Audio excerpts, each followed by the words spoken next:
All right, I'm going to give you a tour of my beautiful laundry room. We've been in a demo slash construction zone in here for like 8 months, and then we just started using it again. So it's a serious mess, but I'll show you. So we've got this tile on here that we're actually just going to tile over, and I've mostly gone through and poured some leveler in spots where you need it, but the floor is pretty low over on this side, and there was an old fireplace here, and so I still need to clear that out and put some substrate in there that's appropriate. You can see that this is where the chimney was, so that needs to be cleaned up, and the drywall needs to be textured, and there's lots of patching where that was, where some of the wiring and stuff is, and we had to punch out some of the plaster to get some of the plumbing through there. So I'm just gonna start and kind of walk through like all the details that I would like to get done.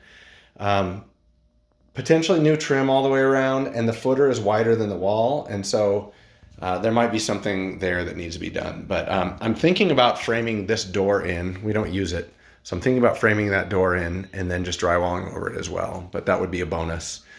All of this drywall needs to be taped and textured.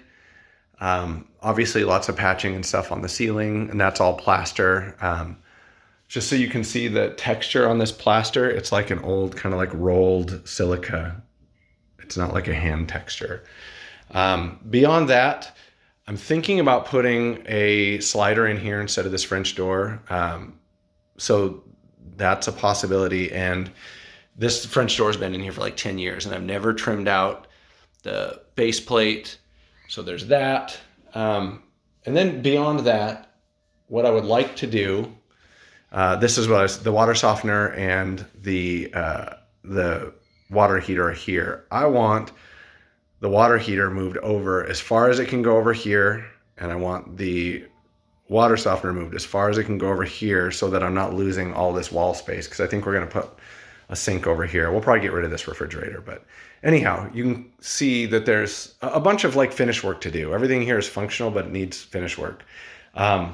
Just so you know, the flooring, it's just this tongue and groove click LVP. So that part will be pretty simple. So it's just basically the trim and all that kind of stuff. Anyhow, there's your tour. Let me know what questions you have.